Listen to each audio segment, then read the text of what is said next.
c'est très bien, mais je ne sais pas pourquoi les autres gouvernements ne condamnent pas. Je ne peux pas répondre. Mais je suis d'accord avec vous, il faut les condamner. Il faut condamner Rwanda, il faut condamner l'Ouganda aussi. Parce que tous les deux sont en train de soutenir des milices, à mon avis. Est-ce qu'il faudra opter pour la voie diplomatique ou la voie militaire? Pour le moment, je crois qu'il faut la voie militaire. Et il faut que le Congo, l'armée du Congo, va là-bas et faire la guerre contre les ennemis qui ont envahi, qui soutiennent des milices congolaises aussi. C'est l'armée du Congo qui doit faire le travail, faire la guerre contre ces Congolais qui font le terrorisme avec l'aide des pays extérieurs. Puis je vais demander au département d'État de terminer l'embargo. Il faut faire le nécessaire pour faire la paix dans l'Est du Congo. Il ne faut pas demander ça à l'international. Il n'y a pas d'élément international qui va sauver le Congo. C'est le Congo lui-même. Je suis d'accord avec vous, il ne faut plus avoir un embargo. Je vais téléphoner au département d'État cet après-midi. Pardon? Je vais demander qu'on termine l'embargo. Pourquoi compter sur une collaboration militaire? L'armée du Congo peut faire le nécessaire pour appliquer ces sanctions. En ce moment, je crois que ça c'est fini et il faut terminer ces sanctions, à mon avis. Je vais dire ça au département d'État aujourd'hui. Info 243 au cœur de l'actualité. Les questions sécuritaires restent préoccupantes en République démocratique du Congo. Mesdames et messieurs, bonjour et bienvenue. Et nous recevons pour vous aujourd'hui l'ancien secrétaire d'État américain assistant aux affaires africaines, Monsieur l'ambassadeur Herman Cohen. Avec lui, nous allons parler de beaucoup de questions et éventuellement sur la question d'embargo, d'achat d'armes contre la République démocratique du Congo. Monsieur l'ambassadeur Herman Cohen, Bonjour, monsieur. Je crois il y a un petit souci et un petit retard de connexion. Je crois que ça sera ajusté dans quelques instants. Question pour nous de mettre tout au point. Monsieur Herman Cohen, c'est en duplex, vous êtes aux États-Unis d'Amérique actuellement. La première question de savoir, il y a plusieurs décennies que la République démocratique du Congo est menacée dans sa partie Est et que la multiplicité des groupes rebelles. Et aujourd'hui, c'est clair que c'est le pays voisin qui est commanditaire de ces actes terroristes et voire même soutenir de groupes rebelles, entre autres M23. Pourquoi est-ce que la communauté internationale tarde à sanctionner ou soit de condamner les actes que le Rwanda est en train de faire contre la République démocratique du Congo?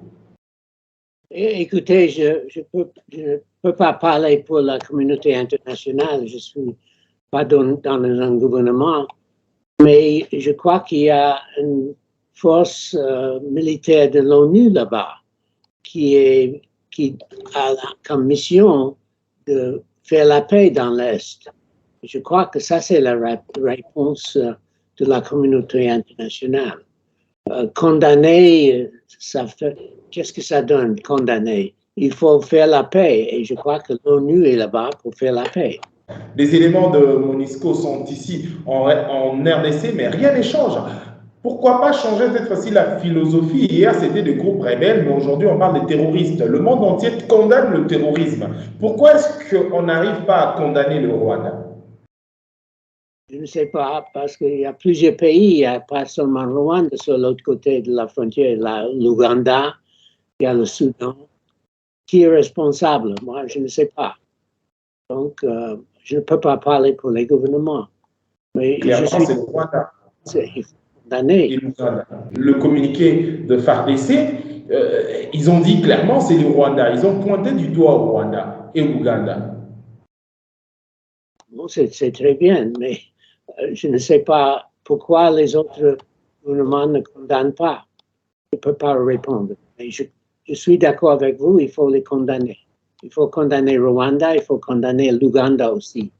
Parce que tous les deux sont en train de soutenir des milices, à mon avis.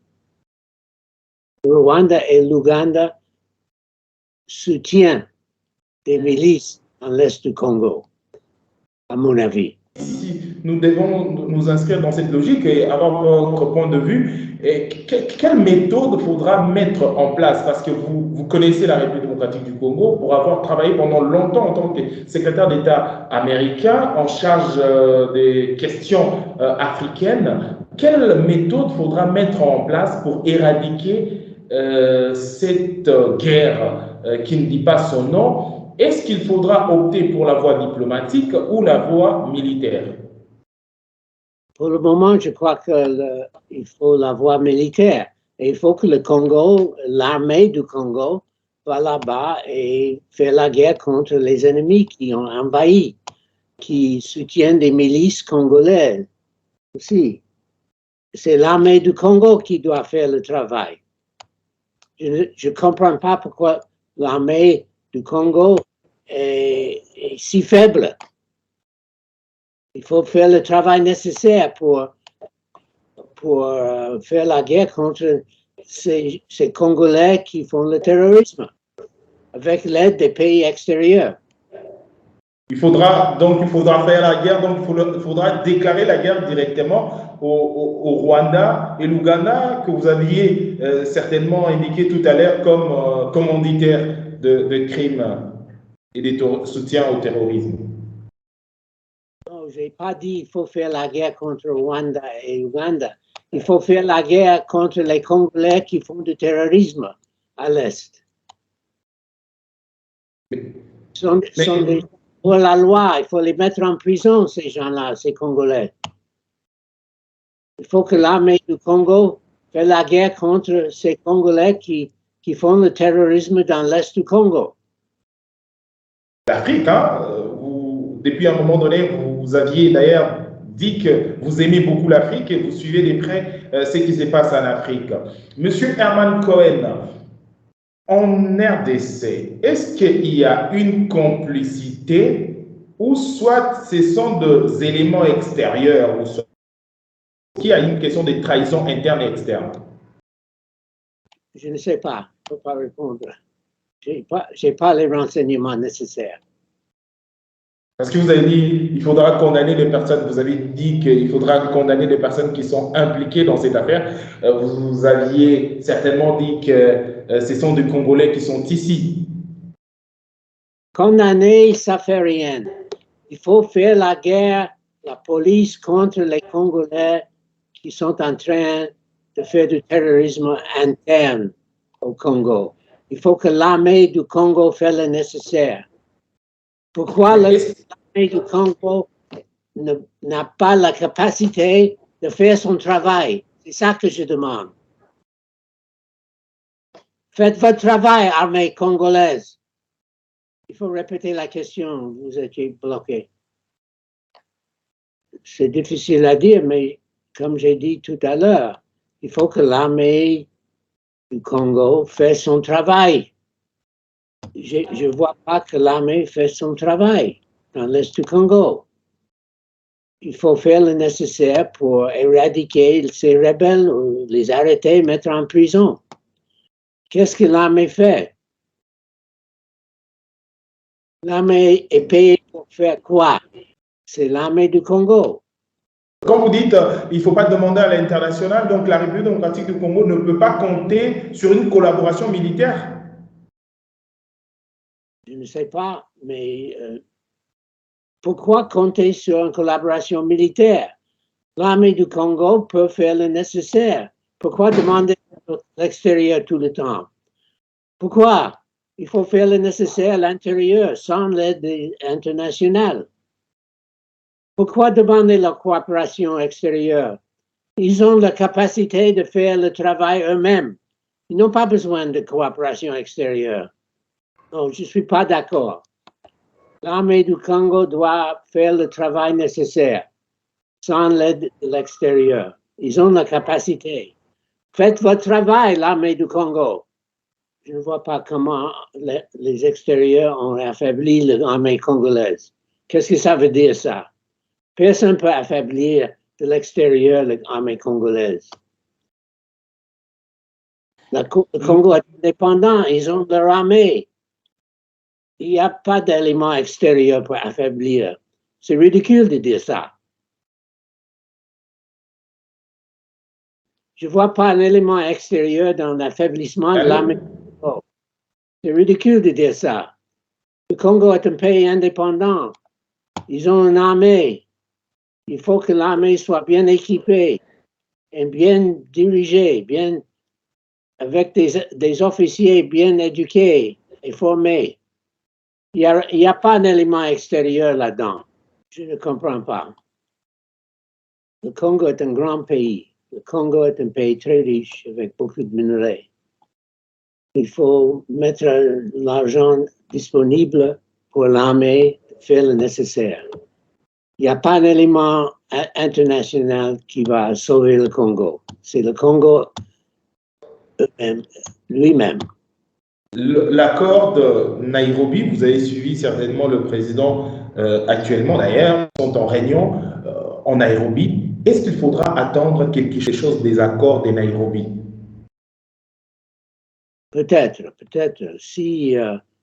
Si dans l'accord de Nairobi, le pays à l'est du Congo, d'accord, maîtriser tout ce qui vient de leur pays vers le Congo pour déstabiliser le Congo. J'espère que le Kenya, l'Ouganda, Rwanda, Soudan se mettent d'accord pour maîtriser toutes ces infiltrations, etc. Au moins, cette fois-ci, vous acceptez la voie diplomatique. Oui, il faut jouer sur tous les fronts, militaires et diplomatiques. Ce qui se passe en République démocratique du Congo est un peu similaire à ce qui se passe à l'Ukraine. Pourquoi est-ce que le monde entier, c'est une question qui me revient toujours en tête, pourquoi est-ce que le monde entier n'arrive pas à sanctionner, surtout les États-Unis qui sanctionnent très souvent, qui n'arrivent pas à sanctionner le Rwanda, alors que le Rwanda a de très bonnes relations avec les États-Unis d'Amérique, par exemple.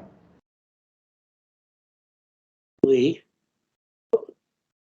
Comme j'ai dit tout à l'heure, ce n'est pas un problème américain. Ce n'est pas comme l'Ukraine. Ce sont des Congolais qui font la déstabilisation dans l'est du Congo. L'Ukraine, la Russie ont envoyé des soldats, ils ont envahi l'Ukraine. C'était un acte d'agression pur. Dans l'est du Congo, je ne vois pas des soldats rwandais, je ne vois pas des soldats ougandais, je ne vois pas des soldats soudanais. On a arrêté 2 soldats rwandais. Ce sont pas c'est pas l'Ukraine. On a arrêté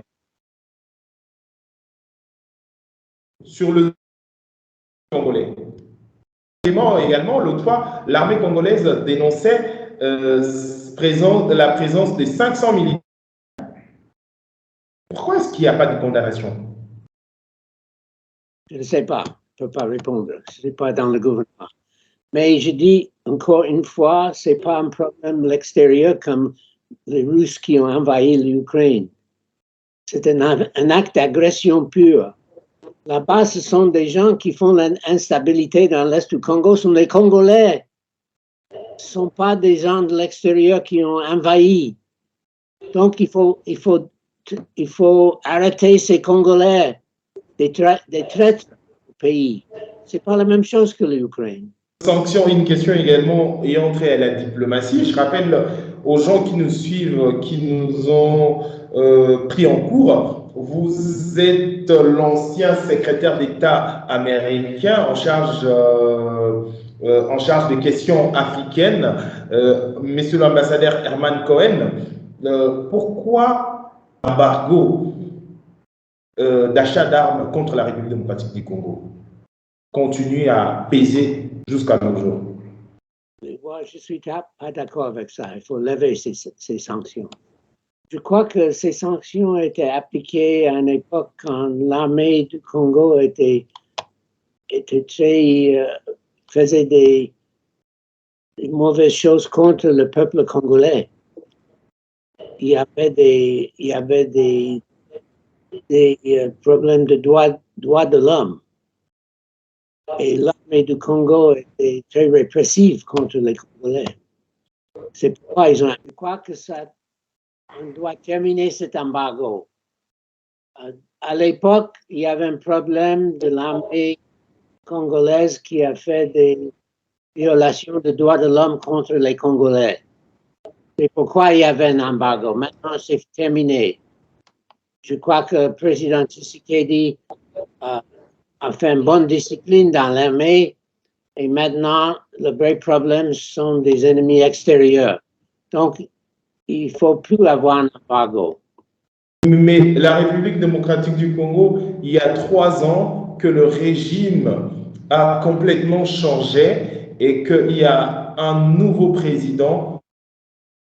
Est-ce que vous observez toujours ces genres de violations de droits de l'homme? Est-ce que la situation a complètement évolué? Et pourquoi est-ce que ces embargos, et pourquoi il n'y a pas toujours levé d'embargo? Je suis d'accord avec vous, il ne faut plus avoir un embargo. Je vais téléphoner au département d'État cet après-midi. Pardon? Je vais demander qu'on termine l'embargo. Non, je vais téléphoner au département d'État. Monsieur Herman Cohen, apparemment la connexion nous fait défaut. On a du mal à continuer parce que la connexion nous fait défaut. Ou soit on va couper et revenir vers vous. OK. Demain à 14 h. Demain à 14 h. OK. Okay. Merci beaucoup, Monsieur Herman Cohen, parce que la connexion nous fait défaut. Donc, on prend rendez-vous pour demain à 14 h. Il y aura des questions.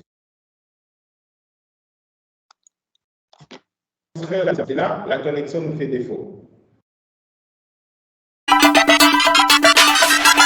Info 243 au cœur de l'actualité.